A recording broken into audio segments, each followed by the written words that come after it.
All right, let's talk about the most crucial, yet often overlooked part of data science, data cleaning. We're going to dive right in, because this is where the real magic happens, long before you ever build a fancy AI model. Okay, first thing I want you to see is this number, 80%. Just let it sit there for a second. What in the world do you think this represents? You got it. That's how much time data scientists spend just wrestling with their data, cleaning it, preparing it, getting it ready. So 4 out of every 5 hours isn't about building cool algorithms. It's about getting your hands dirty. This is the big secret, and mastering this is what separates the best from the rest. So yeah, let's give this thing a name. We're going to call it the 80% data problem. Because before you can find any insights or make any predictions, you absolutely have to build a solid foundation. And guess what? That foundation is clean data. I love this quote because it is just so spot on. You could have the most genius algorithm in the world, but if your data is a mess, it's literally like trying to build a skyscraper on a swamp. The whole thing is just destined to fail. So in this fight for clean data, we're up against 3 main adversaries. You've got your missing values, the holes in your story. Then you've got outliers, these crazy data points that just warp reality. And finally, inconsistencies, all those tiny little errors that just create total chaos. Let's tackle them one by one. First up, missing values. Think about your data set like it's a book telling a story. Every single missing value is like a missing page or a ripped out paragraph. How are you supposed to get the full picture when parts of it are just gone? And you know, these gaps show up for all kinds of normal, everyday reasons. Somebody skips a question on a form, a sensor glitches for a second, a system crashes. This isn't some rare thing. It's just a constant reality when you're working with real-world data. Now, in a tiny table like this, the problem looks pretty simple, right? We don't have an age for user 102, and we don't have a country for 103. Easy to spot. But now just imagine this table has millions of rows.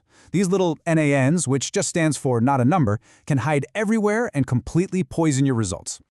So what do? Well, you basically have 2 main strategies. The first one is simple. Just remove it. Delete the entire row that has a missing piece of data. The second option is to impute, which is a fancy word for filling in the blank. For example, if you're missing someone's age, you could just plug in the average age from your dataset. It can be a great way to save data, but you got to be careful how you do it. All right, on to our next enemy, outliers. These are the really wild, extreme data points that can totally wreck your analysis all by themselves. Imagine you're calculating the average income in a room and then a billionaire walks in. Suddenly, your average is completely meaningless, right? That's an outlier. So an outlier is basically any data point that just feels wrong. It doesn't fit in.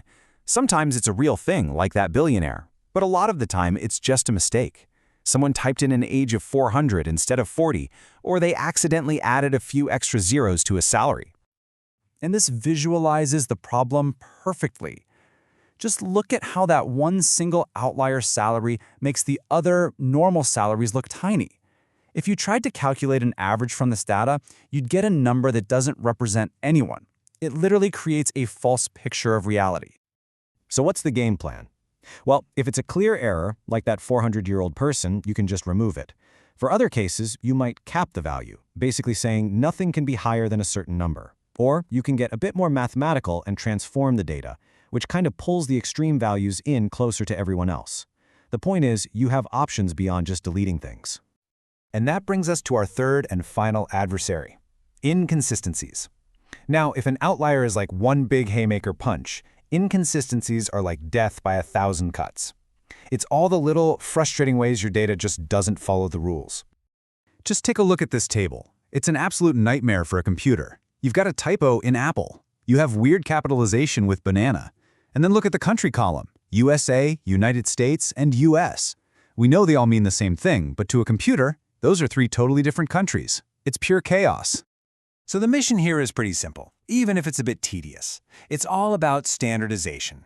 We need to force everything to follow the same rule. One spelling for each product, one format for every date, one official code for every country. Everything has to be uniform.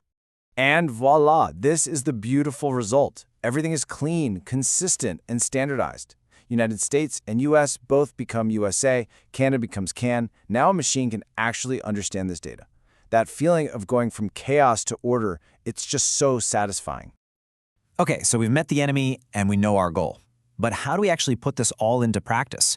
Let's walk through a solid, step-by-step workflow you can use to turn that mess into mastery. Here it is, your 8-step battle plan. You start by just understanding your data, getting a feel for it. Then you go on the hunt for those missing values and figure out how to handle them. After that, you track down and deal with the outliers.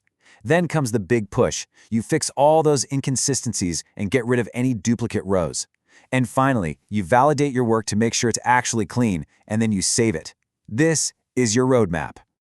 I know you might be thinking, wow, that sounds like a lot of really tedious work. And you're not wrong, it can be. So why bother? What's the real reward for spending all this time just cleaning? This is why. A clean data set can boost the accuracy of a machine learning model by 20 to 40%.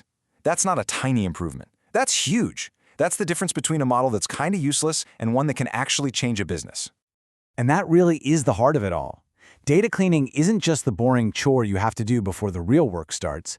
Data cleaning is the real work. It is the absolute bedrock that everything else, all the insights, all the models, is built on top of. So, I'll leave you with this final thought to chew on. We're pouring all this money and brainpower into building smarter AI and more complex algorithms. But what if the next massive breakthrough isn't a new algorithm at all? What if it's just a much, much better broom?